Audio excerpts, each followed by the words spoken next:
Okay, good morning. Yay. It's good to see all of you this morning. And as in every day, we start with our gratitude. And today I was on the internet early and I saw Deepak Chopra. He always has a lot of, if you're ever looking for gratitudes, he always has a lot of that. And I love reading his stuff. So he said, my intent today is to expand the flow of abundance through the energy of gratitude. And I thought that was amazing.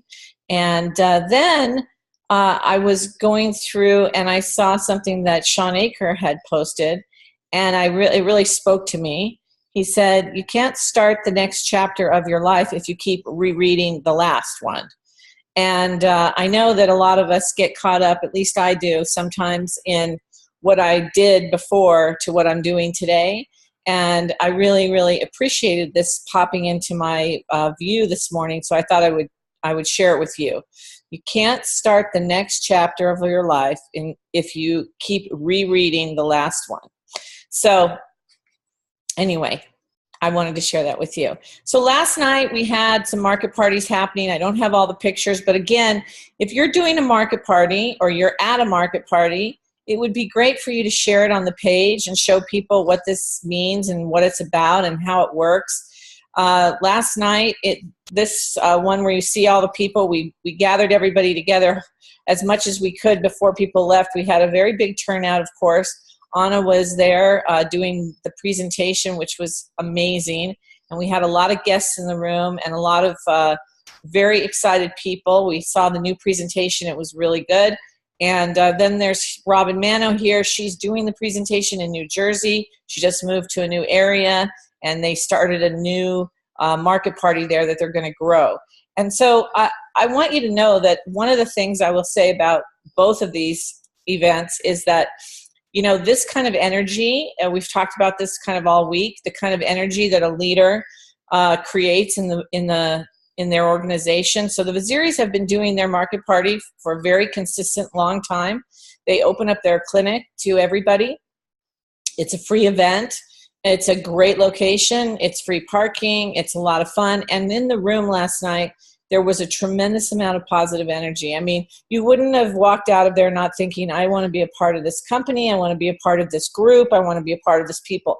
And that is why we do market parties, because it's so important to have that feeling. It's so important to be around positive people and have the community of that. And when you need that to show up for you is the reason why you need to show up to the market party. And it's very, very important to, even if you don't have a guest, to just say, you know what, I'm going to get in the car and I'm going to go and I'm going to get rejuvenated in my mind, rejuvenated in my spirit, rejuvenated with my people, and to plug in. And so I'm very, very happy that Robert and I were able to be there with everybody and to see so many, familiar faces and people that were coming together. And then I saw Robin. I haven't talked to Robin yet this morning, but I saw this picture on Facebook and I was so happy to see her presenting the opportunity as well. And this is what we do, guys. This is how we grow. And I'm excited because that's a new area for Robin. So she got right in there, started a market party, and is going to build that marketplace. So bravo to you guys. And if anybody is ever at a market party or wants to share it on the page, I would love it, because then I can share it with you guys and we can see what's happening around the country. So today, I wanted to talk a little bit about placement theory, because as we grow our teams, all of us on here as leaders, not only do we have our own personal production, but we also have a team of people. As we grow a team of people, we are the CEO of the company. So even though they're the CEO of their company, you want to be a great resource for them to help them as they grow a team. And what's incredibly important about that is that's the number one reason why you have to really know what you're doing and what your people are doing and how they're building. And especially people that come into your organization that are brand new, and let's say they're recruiting, because a lot of recruiting goes on in the very beginning of your organization. You want to be part of, looking at what they're doing and helping them to understand what placement theory is all about. It's not something that you need to really get involved with like the day you recruit somebody, but it is something that you want to be looking at so that you can kind of be the architect of building an organization and building a foundational organization. And remember this, when I talk about placement theory, these are examples, in a perfect world. But I think if we talk about it, we will get more familiar with it on how to be most effective, the best way we possibly can. I'll start out by saying when I started with Nerium, I had no idea what placement theory was. I had no idea how to place. I did recruit a lot of people in the beginning. I didn't know exactly how to place them in my organization. But as I went along and as I recruited people, I was communicating very heavily with my leadership. And I was asking questions. And I wasn't making a move without anybody. I wasn't, I was going over scenario after scenario after scenario after scenario because I wanted to do the very best I could with what I had. Nothing is ever perfect with placement theory. We never know if we're making the right decision all the time because people change and things change. But one of the best parts about placement theory is that Nerium has given us 60 days to have people in our placement suite to be able to track and watch and see how people are building their business and how best that fits into our organization, okay? So when we talk about it in terms of the best case scenario for what we know at the time. It's not, we can't always perceive the future, and so we do the best we can with what we have. And as we're looking at an organization, the way you find your placement suite, obviously most of you know this, but I'm just going to go through it, is on your Nerium dashboard there. You click on My Business, you go into Placement Suite, and you'll see the people that are in your placement suite and the last day for their placement. I like to calendar that so I know that when that's coming up, she has 32 days. I'm not moving anybody in my placement suite unless it's beneficial for someone in my company or myself, okay? Because I can build out a team in my placement suite very effectively without moving that person for 60 days, okay? So I'm very patient with my placement suite. That's number one. I'm very patient with my business. I don't erratically just place people under people the minute they come into my organization. There's no reason to do that. It's very effective if you can really be patient and look at where everybody's at and what they're doing. So this is a scenario, just a scenario, not a real life thing, but I really want to kind of go over this with you from a position of placement, but also we're coming up to the 23rd of the month next week. And what that means is when we get up to the 23rd of the month, which I call inventory day, that's a time where you can actually look at your organization, look at your placement suite, look at your people's placement suites, and really go over and diagnose and architect how you want your organization to become. And that's a good time to be whiteboarding and looking at your key people in your organization. They can be 5 levels down. It doesn't matter where they are because you're looking at your organization to help them architect the strongest, most foundational business. There's a lot of opinions on how you would want to place people in your organization, but I'm going to show you this is my version of somebody who's pretty brand new. They've recruited 4 people. So you see here, this is you, let's say. This is personal brand partner 1, personal brand partner 2. Over here in the placement suite is personal brand partner 3, personal brand partner 4, and then these are 2 new brand partners from those people. Now, one of the things that people get confused about is, well, I only want 3 legs. Yes, you want to build under 3 legs, but you have 4 right now. That's because in your placement suite, you can have lots of different legs in your placement suite and be growing them out. These 2 brand partners right here are permanent because they have exceeded the 60 days. So they are permanent brand partners. And Robert and I always call these 2 places our Maui beachfront property because these people are the closest to us. And everything that's built under their organization is going to run through them. Okay, so it's a pretty significant opportunity for people that want to build a business, that those first 3 or 4 spaces that you recruit in are going to be some of the best real estate in your company. Okay. So when you're, architecting your brand partner, helping them to decide how to place, you want to be you want to ask questions about who you're placing in those organizations, because it's significant. It's a beautiful piece of real estate if you decide you want to build a company. Okay. So right here in this particular scenario, we've got me and we've got 2 personals that are, they can't be moved. They each have, this one just came in or has been in maybe for 45 days, or no, actually less than 30 days. But this is somebody, and I know that because they have 500 in PQV, or maybe they just have 500 in personal qualifying volume. They're also 3 are free. Everybody, if you see this, 175 is 3 are free now. So I really want to focus in on making sure that everyone is at least 175 and has 3 customers, so they're getting product for free. That's something, and as you can see, that really helps you with your volume, okay? So this personal brand partner has recruited somebody, and then over here in my placement suite, I have 2 personals, okay? And this person could be in there for 45 days, and this person could be in there just recruited. But the dates that they came in, I've logged into my calendar, and it comes up in your back office so that you can always look at that. And so far, this brand partner, number 3, has already recruited somebody, and she's already helped that person get 3 are free. So I'm thinking this person is really excited about growing a team. She's helping her brand partner get 3 are free already. And so I'm taking a look at their organization and kind of diagnosing it. And I'm looking at my organization. I'm saying, boy, it would be really fun if I could get to director by the end of the month. And today, it's the middle of the month. I've got 2 solid weeks to get to the goal.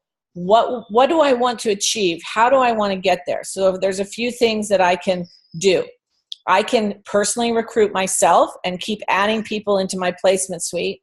So you can have as many people in your placement suite as you want.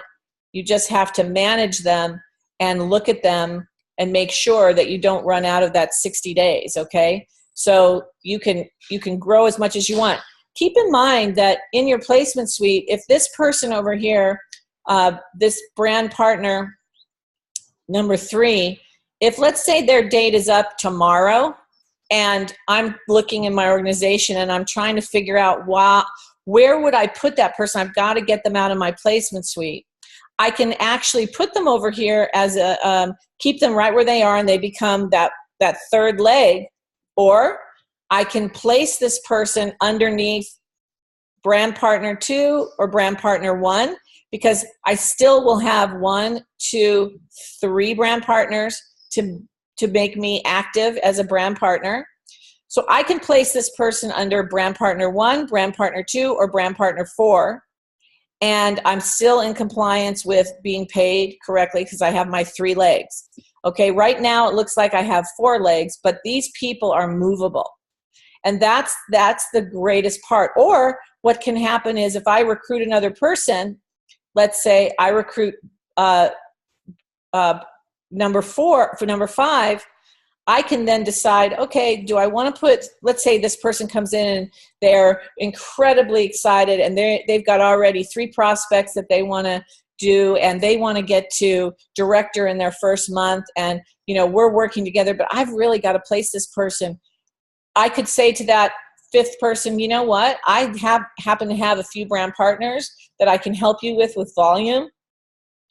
Let's see if we can get those people in today. And if that can happen, maybe I can put that person under you, and then you can put somebody great under that person. So the reason why I do that is because I'm trying to incentivize a person to do something, and then I want to thank that person by basically saying, look, if I put these people into your organization, when you recruit your best person, you're going to actually place that person under my person. So you're now starting to build a strong foundational business by everybody helping everybody. And you're looking at as you architect your business, you're talking to your brand partners on why this might be a good idea. Why would I want to put somebody under you? And what's the leadership like? And what does that mean if I give you somebody? Are you going to then take the responsibility, and are you going to help build that team? Okay. So it's it gets to be, this is kind of the best part for me, because I really love to be able to help people architect and grow their business in a very strong foundational way. So you can see here that it's very possible in the next 2 weeks for this person to become a director. They need 975 in group qualifying volume.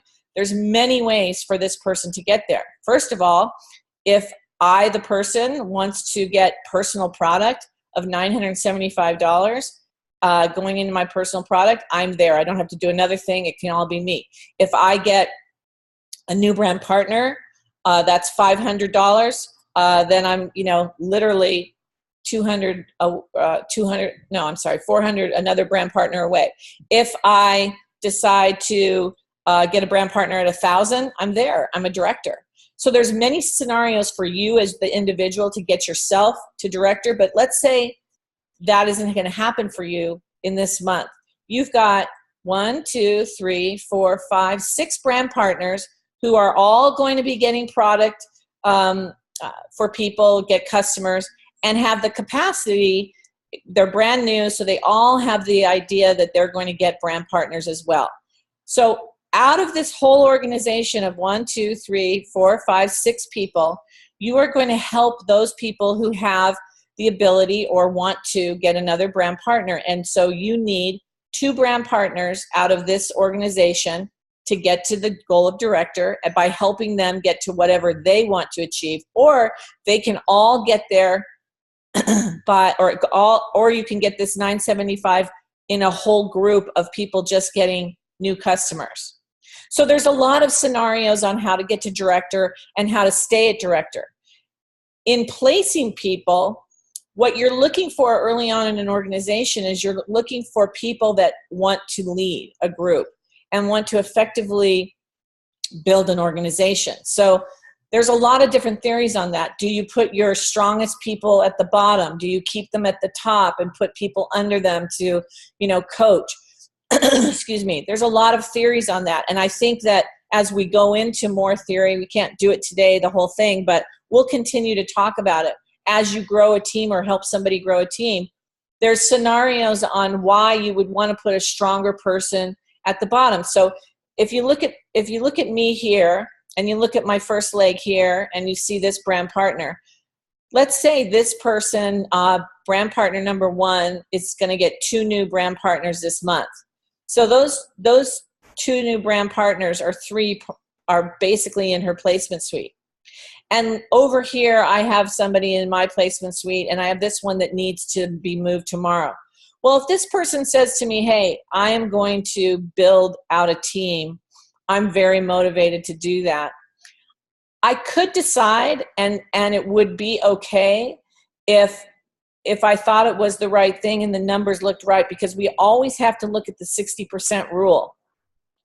I can take 2,700 out of this one leg. So I theoretically could take this leg, brand partner number 3, put it under brand partner number 1, and because she'll have 3 movable people, one of her movable people will actually go right here under this brand partner, under brand partner number 3. And I know this is kind of confusing to some who may have not done placement yet, but I promise you that we go through it over and over and over and over and over again. We never, ever, ever make rash decisions.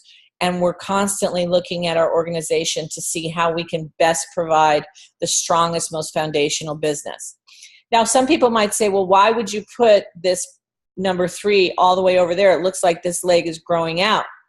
But you know what? Having one strong leg and building strong in one leg, as long as you don't take yourself out of qualification, there's nothing wrong with that. It's actually very foundational, because remember, you're building smart. You want to, I've seen in this company over the last 5 years, including Karen DeSantis, who is a 2-star national marketing director and is in the top 25 money earners.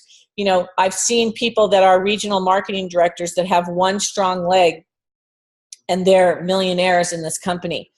So don't ever think that by doing something and building foundational is not smart business, because it is. You have to have the right players, and you have to make sure you're not, setting yourself to get, out of this 60%. But if you're building a solid organization, there's nothing wrong with building one leg strong and then building another leg and then building another leg. Okay.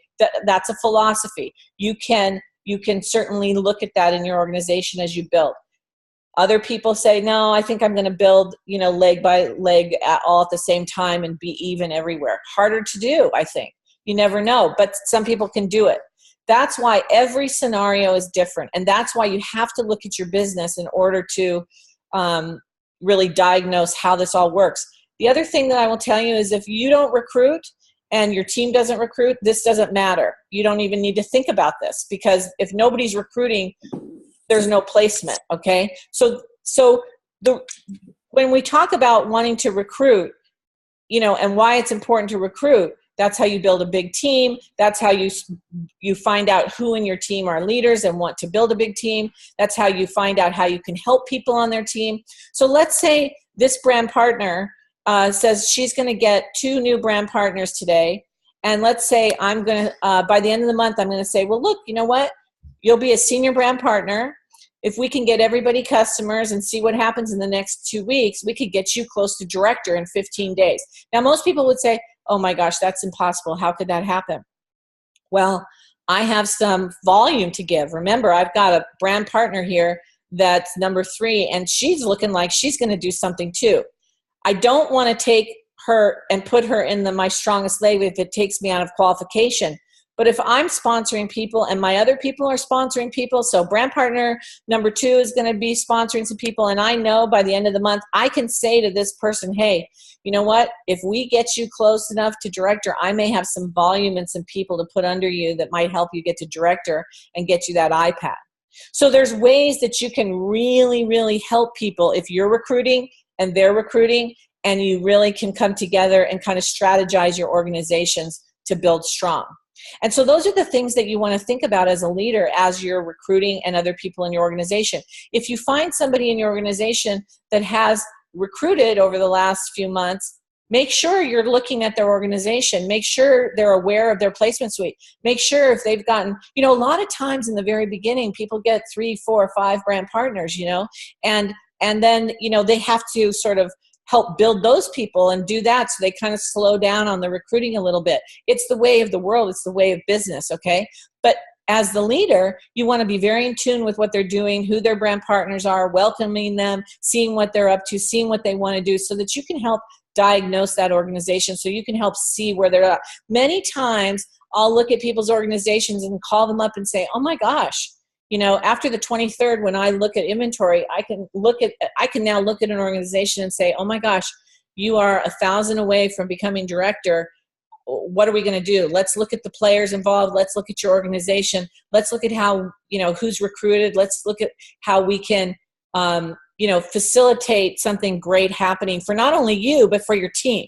So that's the other key to placement, is you can really make things happen for other people if you're a recruiter. And if you find a recruiter, you can do stuff together that's really, really exciting and fun. So I want to reiterate on my talk today on placement that you never ever want to place anybody until you've talked to your leadership. You always want to whiteboard it out and make sure that you're looking at it over and over and over again, so that you're feeling very comfortable about that change. Believe me when I tell you, nothing is perfect. You could place somebody and think, oh, that's a mistake, or that didn't work out. You know what? It happens all the time. But I will tell you, in the 5 years that I've been in Nerium, I didn't place correctly. I didn't even understand placement. I had no idea. My first 3 people that I really brought in did absolutely nothing, and they got a lot of my Maui beachfront property. So, even though that happened, I still was able to get to 2-star. I still was able to help a lot of people do the same thing. So, you know, there is no big giant mistakes here, but I always think, you know, had I known what I know, now I can help people not make maybe the same mistakes that I made by just sharing some, you know, information early on. And again, it's all opinion, right? Because you know your brand partners better than I do. That's why we look at it. That's why we write it on paper. That's why we're constantly trying to, you know, see where the scenario fits. So I hope that was helpful for you. I think we have to, you know, continually talk about placement in this group so that we can ask questions and help people to understand the, you know, the gravity of what that means to your organization and how that can help you. And if you guys, I know I went a little long today, but if you guys have information that you would like to share on placement, you know, either you can ask a question now or you can email me questions and we can bring it up again on the mastermind and have a conversation about it. I just wanted to put it out there because I've recently gotten a lot of questions about moving people around and why, and I thought I'd bring it up here. So I'm going to open it up for anybody's comments or questions. And there you go. That's placement theory, or at least the first step. Annie, hi, it's Sharon. I have to say this was absolutely perfectly timely for me.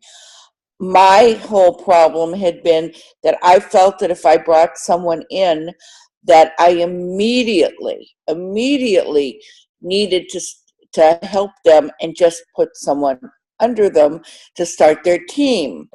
And that's absolutely the wrong thing to do now. I have realized it because a lot of times it makes people complacent as well. It makes them think that you're going to do everything for them. So thank you very, very much for this. I kind of needed that support. So thank you. You know, you bring up a good point there. And I think that one of the things that I learned over time was that if you can build a placement suite yourself and you are a recruiter, it's a great incentive to really look for the diamonds in your organization, because you really do want to place your people in organizations where you know they're going to get leadership. You want to try. Doesn't always work out that way, for sure, but you do want to try. So that's why you get 60 days. So that's why you need to be patient with your placement suite. You just need to be patient and really watch your organization. Okay, so that was great feedback.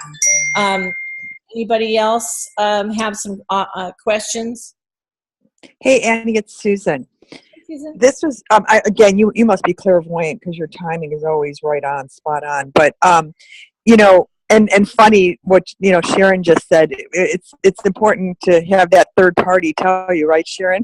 Oh, yeah. Oh, yeah. But, you know, it's interesting. For me, you know, I love building in my placement suite. I mean, you know, right now I actually have a placement suite going with about 14 people in it. And I love using it also to, you know, to recruit and incentivize key people to come on to the team as well. You know, that, you know, not for just anyone, but for sharp people. It's a great incentive, you know, especially if it's someone that you know is going to actually do something, right? So, or has had experience in network marketing. So I love that. And I've built in a placement suite before where I've been able to help someone hit Lexus, you know. So I love this, and the timing was perfect.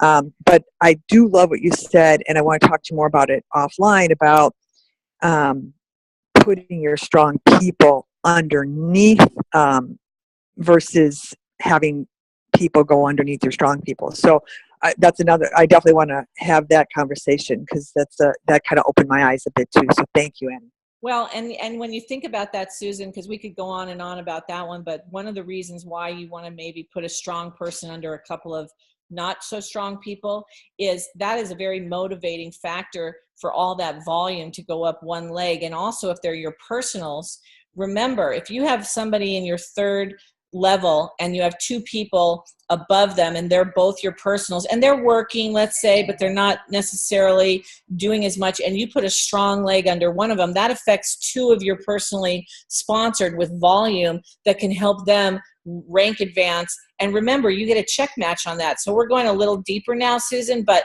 I can really, the conversation gets really exciting when you can kind of help people to have the strength.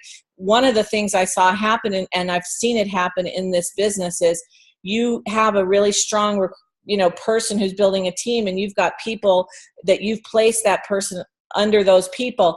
You could get national marketing director, national marketing director, national marketing director. Because remember, if you have 90,000 going through one leg, up to 1, 2, 3 people who are all your personals, and all you have to do in the other 2 legs is help those people get to 60,000, whether it takes you 1 or 2 years. What happens?